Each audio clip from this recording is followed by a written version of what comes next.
You see flagella in eukaryotes, but the structure of the flagellum in eukaryotes is different than it is in prokaryotes. So that's just a small caveat there.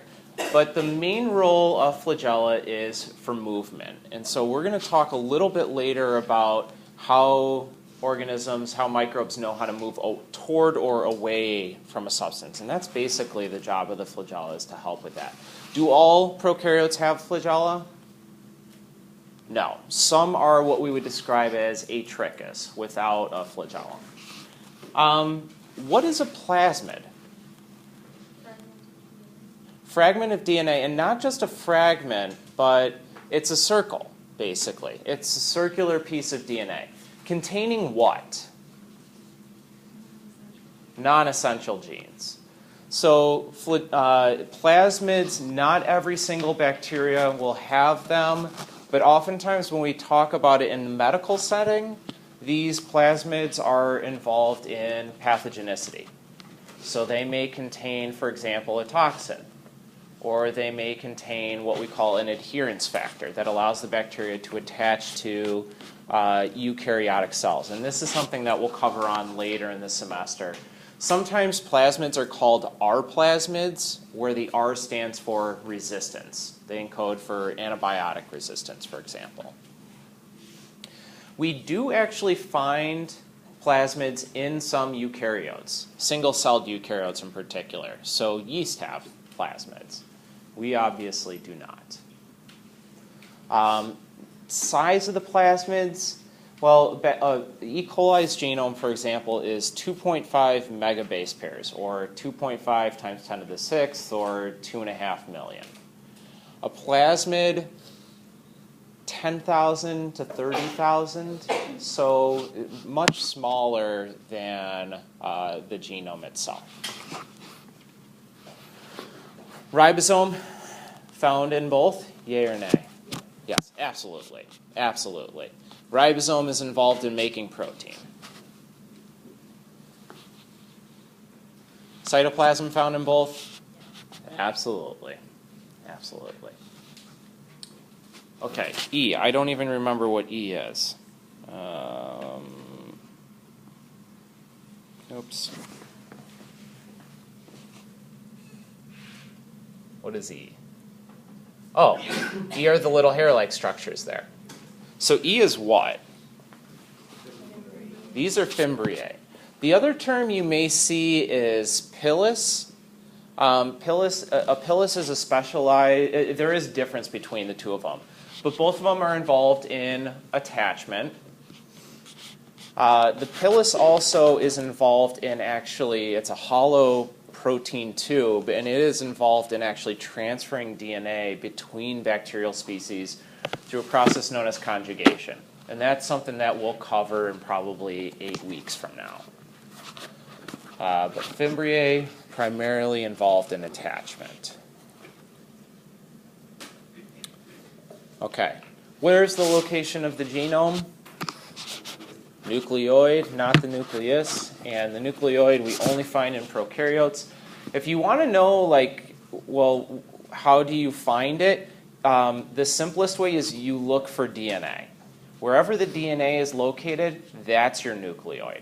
So it really doesn't have a set location per se, in the same way that we can look at a picture of a eukaryotic cell and say that's the nucleus. That's where where replication and transcription is occurring.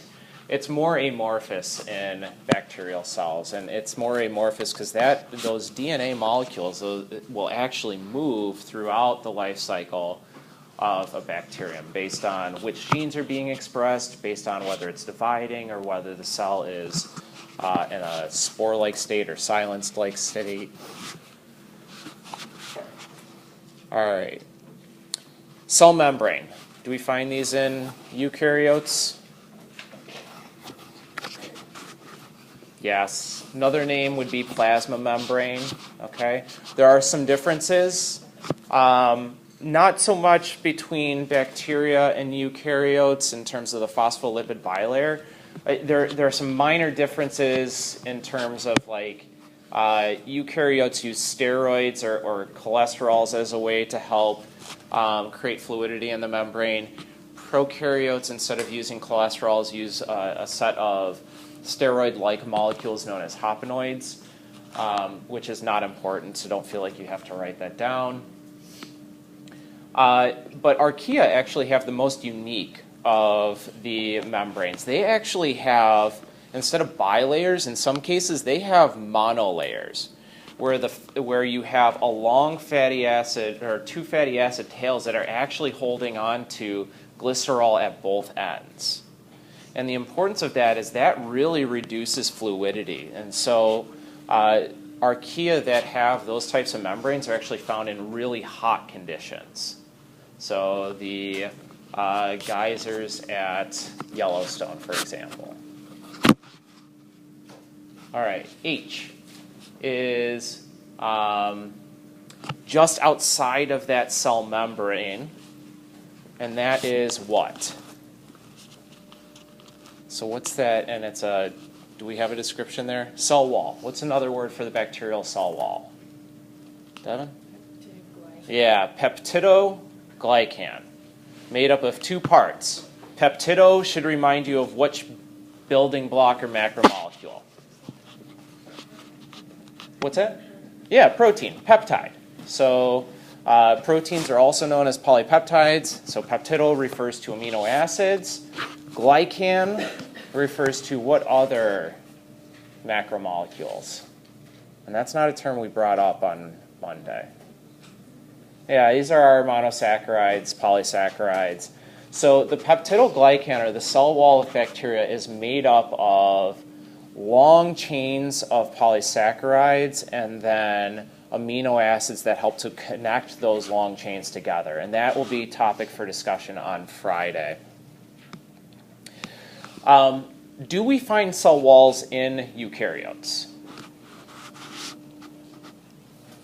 Absolutely. Every single plant has a cell wall. But are they the same as the ones in prokaryotes? And the answer is no.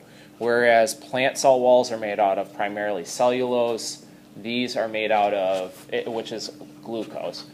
These are made out of different types of sugars. So there are some inherent differences between the two.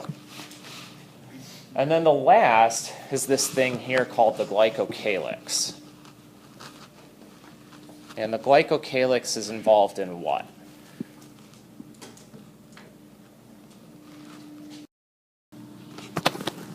Did I see that? Okay. So what I want you to really pay attention to here is this is an experiment where they took Streptococcus pneumoniae, which is a bacteria known for its capsule. And a capsule is one of the two forms of glycocalyx. The other form is a slime layer. The difference between the two, the capsule is more steady. The slime layer can be sloughed off pretty darn easily. It can be removed mechanically, even by just pipetting up and down. Actually, one of classical molecular biology study is looking at the difference between what were known at the time as rough or smooth colonies of Streptococcus pneumoniae. And in that experiment, what they found was that those that appeared rough did not kill mice. Those that appeared smooth did kill mice. And the difference between the two was the smooth had glycocalyx. The rough ones had lost the ability to produce a glycocalyx. Okay? So why is that important? Well, obviously outside it's going to help with desiccation, but that's not really such an issue inside a living organism, a eukaryote. So in this experiment here, what I really want you to pay attention to are just these results right here.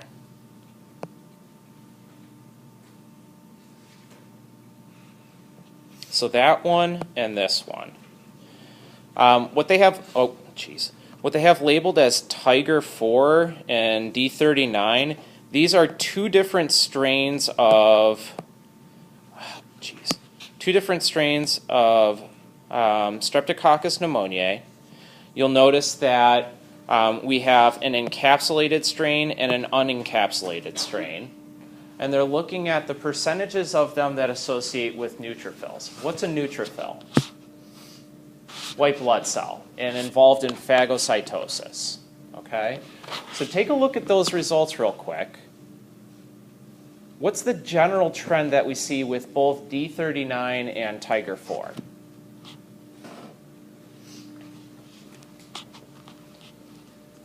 In which of those two cases, the encapsulated or unencapsulated, are the bacteria more often associated with the neutrophils? With the unencapsulated. Okay? So what does that tell us about the capsule? What is it important for? Or what could it be important for? Protecting the bacteria from phagocytosis. Exactly. It's important for protecting from phagocytosis. So the capsule has many roles, and I think we keep identifying more and more. Desiccation or drought tolerance in a way to hold on to sugars. It makes them sticky. They can stick to surfaces with them. In the case of when it comes to immunity, the capsule is essential to some microorganisms to avoiding phagocytosis and death, so that the infection can be maintained. So in this case here, with both D39 and Tiger 4, we find that those encapsulated strains are essentially or roughly twice as likely, if not more likely than that, to be associated with the neutrophil, therefore twice as likely to be phagocytized and destroyed compared to strains that are encapsulated. Okay. We'll be doing a lot more of this like data analysis type stuff, but I figured we'd use this as an introduction to it. What structure is this bacterium? And I didn't get to see everybody's answers on this one. So I know it was like 50%, but there are many different answers you could have given. All that would have at least been partially correct. How would we describe at least just the shape of the body of the cell itself? Bacillus. Perfect. What about the flagellar structure? So what does amphitrachus mean, Brendan? Like it has flagella on both ends, but it doesn't actually. It has the fimbriae on both sides, but I guess you could say it's lophotrichus then. Good. I like how you caught yourself there. So amphitrachus means both sides. You could definitely call this lophotrichus. You might have also said peritrichus. So what's the difference between lophotrichus and peritrichus? Anybody know? Ashley? Good. So lophotrichus is a tuft. Brendan? The peritrichus have flagella on the sides too. Yeah, I kind of think of like peritrichus as there's flagella everywhere. Okay.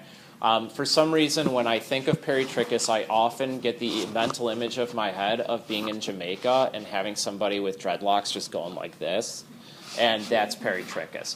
Don't know why, but that's somehow the image I get. All right, so with that said, here's what we're going to do next. I'm going to get rid of this. Yeah. So here are 4 different structures. What I want you to do is to take the chance. Oh, there was an error. Okay, let's try that again. I want you to take some time, like a minute for each of these at the most. Screw it.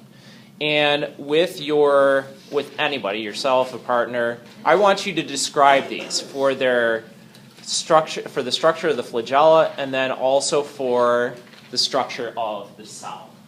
Pay close attention. There might be a curveball or two. Okay. All right. I'll give you like 4 or 5 minutes. Go ahead.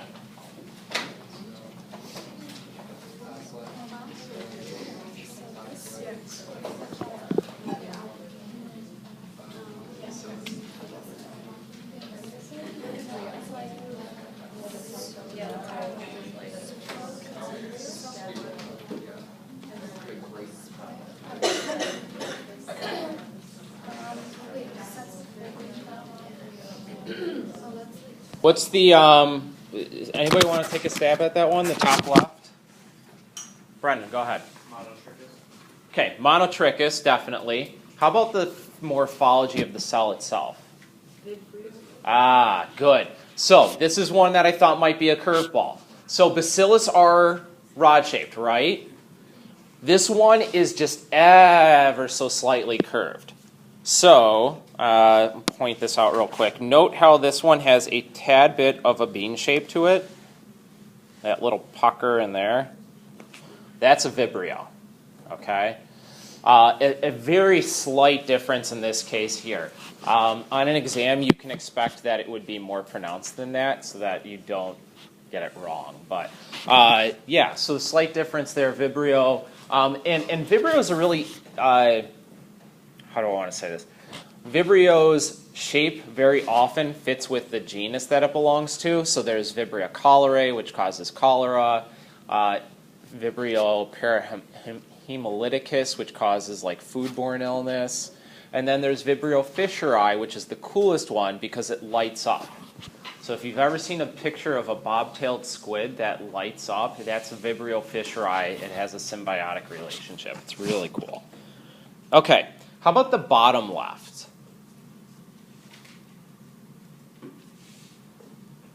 What's the flagellar structure on this one? Very good. And then morphology? This is a bacillus. This one's a false imaged electron micrograph of Salmonella enterica. Okay. Which I just saw another report that if you have a turtle as a pet, you should be washing your hands afterwards. I don't know when people are going to get it through their brains that that has to be done, but more people are getting sick again because they're like, I don't know, licking their fingers after playing with their turtles or kissing their turtles. I don't know, but the report came out yesterday. How about the bottom right? What's the morphology of a single one of those cells? Coccus in shape. How about the pattern that it produces together? Tetrad would be good, and that's about what you can see in this one. It might be a sarcina, which is sometimes tough to tell in 2 dimensions, but tetrad would definitely work on this one. Now, I've left the top right. 2 options on this one, probably, I'm going to guess. Who said spirillum? A couple. Who said spirochete? How do you know it's a spirochete? And how do you know it, or how do you know it's a spirillum? Haley? Spirochetes, you can't really tell that it has a spirillum, but spirochetes only have the endo. Okay. So that's a great piece of evidence. This one we can't detect a flagellum, so it could be a spirochete. But what if it's just an atrichous spirillum? So then we've got to follow it up with an additional test to see does it have that endoflagellum, right? This one actually is a spirochete. So this is the one that causes syphilis. Yay! Which is also on the rise. Anyway, okay. So this one does actually have an endoflagellum. Well, let's go ahead and take a quick look at the difference between the two, spirillum and spirochetes.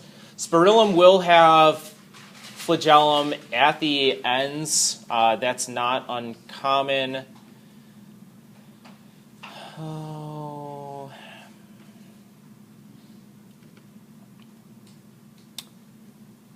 Do I even have that in here? Oh, I do. Okay, good. So what these endoflagellums do is that there's actually 2 of them. There's one at each axis, and they rotate. And the 2 of them together actually move these organisms through media like in a corkscrew-like manner. Spirochetes, the other way you can actually tell, it's quite subtle, but spirochetes typically look more wormy, so they're more pointed at the ends than a spirillum is, and they oftentimes are thinner. Those are 2 like just general, they're not perfect designations, but those are kind of a couple of common characteristics of them. So these 2 flagella would rotate together as a way to then help corkscrew this organism through its media, or wherever it's located. So coming back to flagella then, how does the flagella work? How does a cell move? How does that happen? And it comes down really to signals.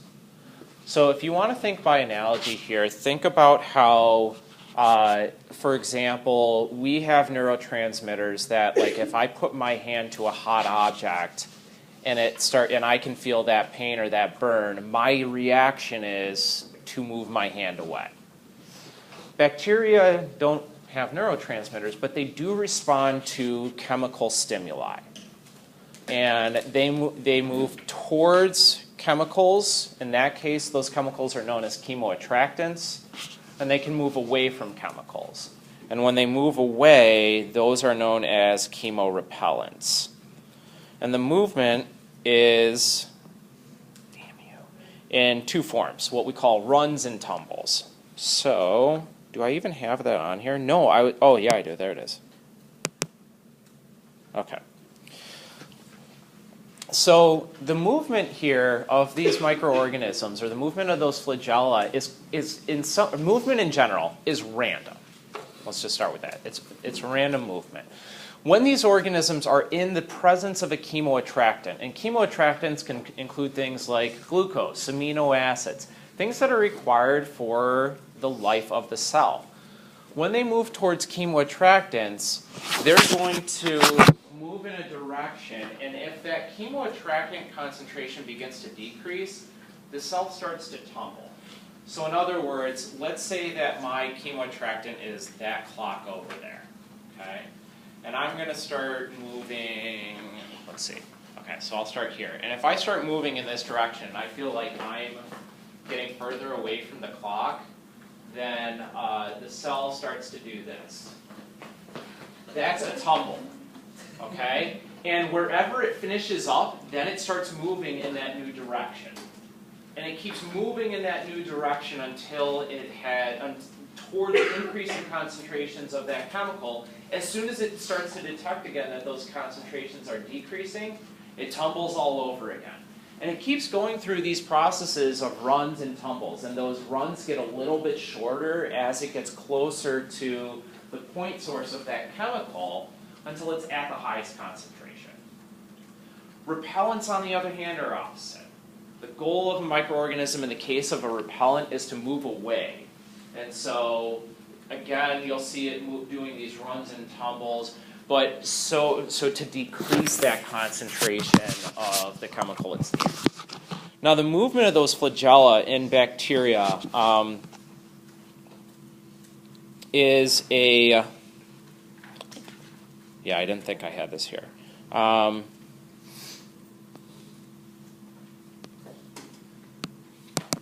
So the movement of these bacteria is such that, let me think about how I want to say this. So if we have a bacterial cell, here's our flagellum. The flagella beats in a rotor-like movement. It moves clockwise or counterclockwise, so it kind of rotates around. And that rotation is what provides the propelling force for this movement. That is actually, well, does that require energy? Yeah. What would you think would be the energy source for that? And you'd be wrong. That is the initial thought, right? And I was hoping somebody would say it, okay? It's actually not. It's hydrogen ions. So if you think about how energy gets produced in a eukaryotic cell, we talk a lot about how the ATP synthase at the end of the electron transport chain, there's this hydrogen ion concentration that comes through, and that produces the ATP. That's exactly how flagella work. What we have essentially is a little barrel here, and the flagella kind of comes out from that barrel. And as those hydrogen ions are flowing into the cell through that barrel, it turns like a turbine and creates the propulsion for that, or creates the movement of that flagella to allow for the propulsion. So no ATP required, just hydrogen ions. Pretty unique. Is that for all prokaryotes? As far as I'm aware, the answer is yes. I'd have to look to find an exception.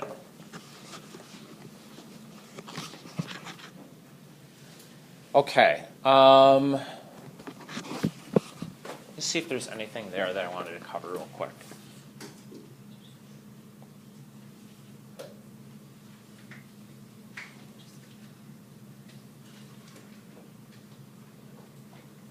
Okay, so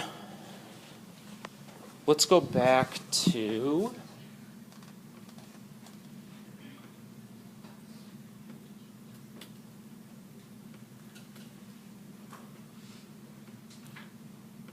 all right, now you're going to draw. I'm going to have you draw two.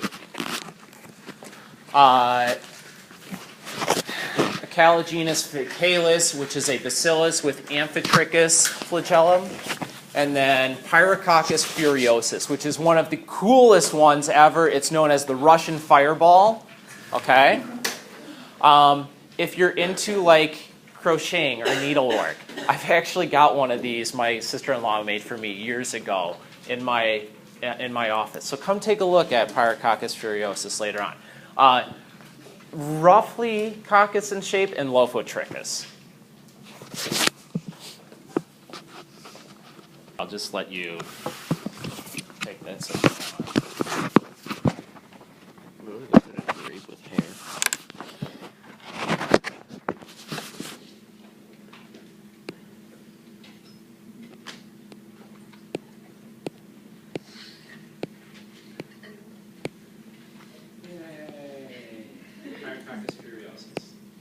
Why isn't it adding another eye?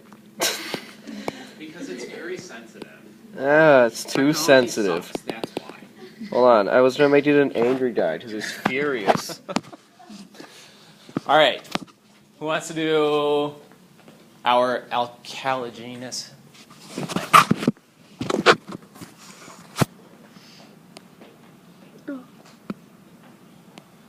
Why won't it let me?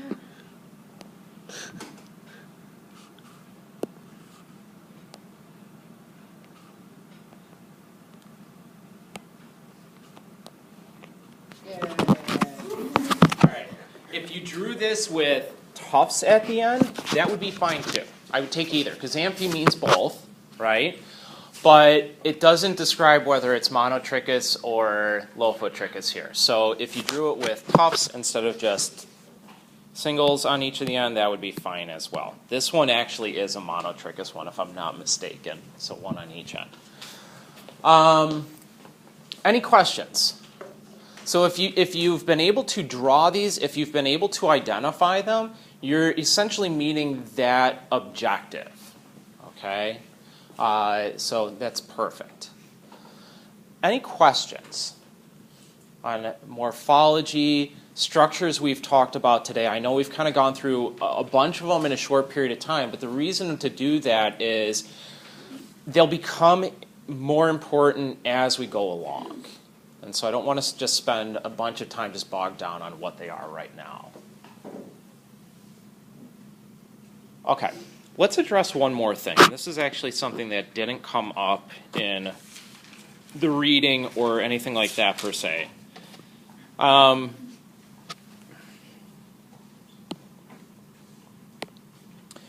So in, oh, those stay. Okay, cool.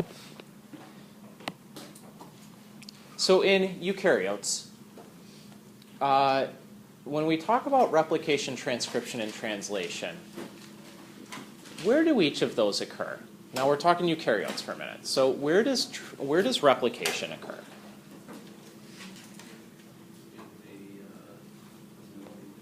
In the nucleus, yep.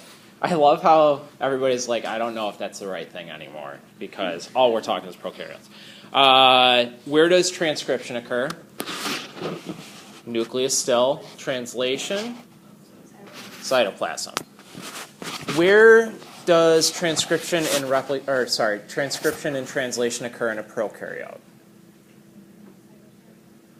Both are in the cytoplasm, right? So one of the things that we find with prokaryotes that's unique, a couple of things, and one we may come back to later. You may recall on transcription in eukaryotes that you produce an mRNA, and that mRNA may have introns and exons Everybody familiar with those terms? And those introns get cut out before that mature mRNA even exits the nucleus.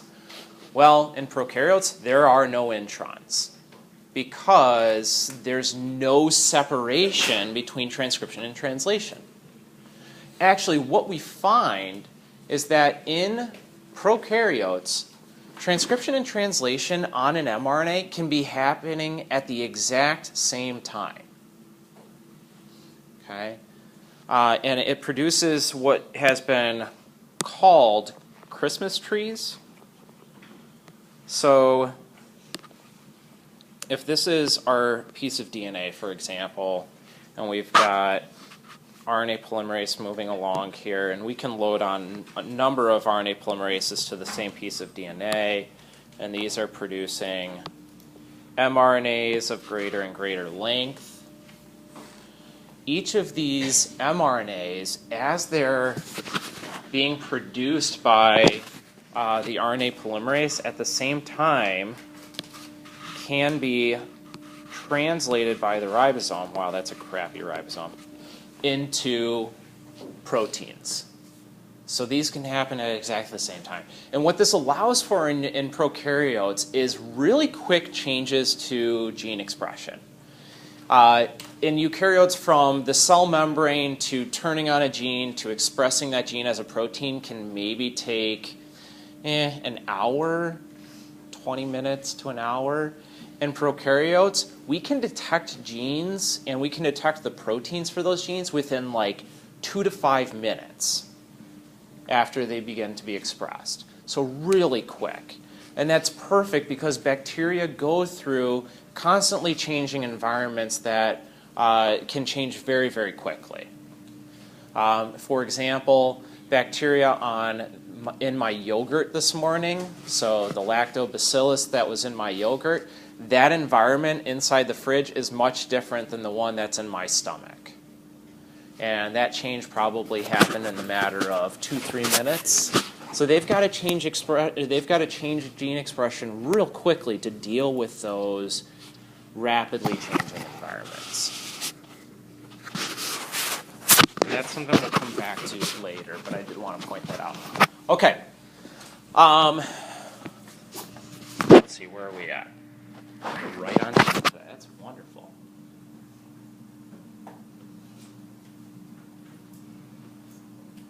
So 2 quick things. Let's see. For homework. It's another group wiki. There are no pictures. You'll be glad to know.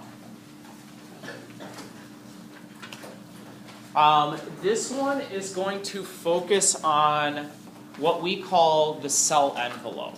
And to give you a very brief introduction into the cell envelope, it includes the cell membrane, the peptidoglycan, and in the case of some bacteria like gram-negatives, it also includes an outer membrane, and then the area between the inner and outer membrane is known as the periplasm. We'll talk about those structures and how we can identify the differences between them. Actually, tomorrow in lab, we're going to do some gram staining. Gram staining determining the difference between gram-positive and gram-negative. The basis for that at the molecular level is the structure of this cell envelope between those different types. You'll also see in the wiki table there's a third type known as acid-fast bacteria. And those ones are a bit unique in that they've got a cell membrane, peptidoglycan, and then on the outside they've got a really thick waxy coat. A family member of the acid-fast, Mycobacterium tuberculosis. Okay, so that'll give you an idea of, or at least a point of what we're talking about. So for this one,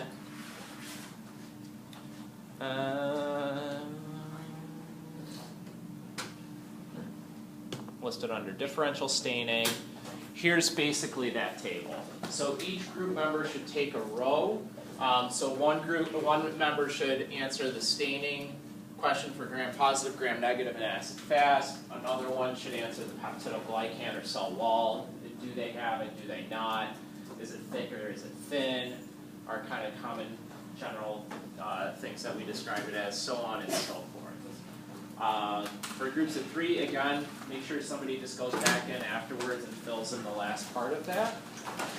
Any questions, though, on this assignment? All right, same time, 11:59 tomorrow evening, so I can look at it before Friday. I shall see all of your smiling faces in lab tomorrow. Have a great rest of the day.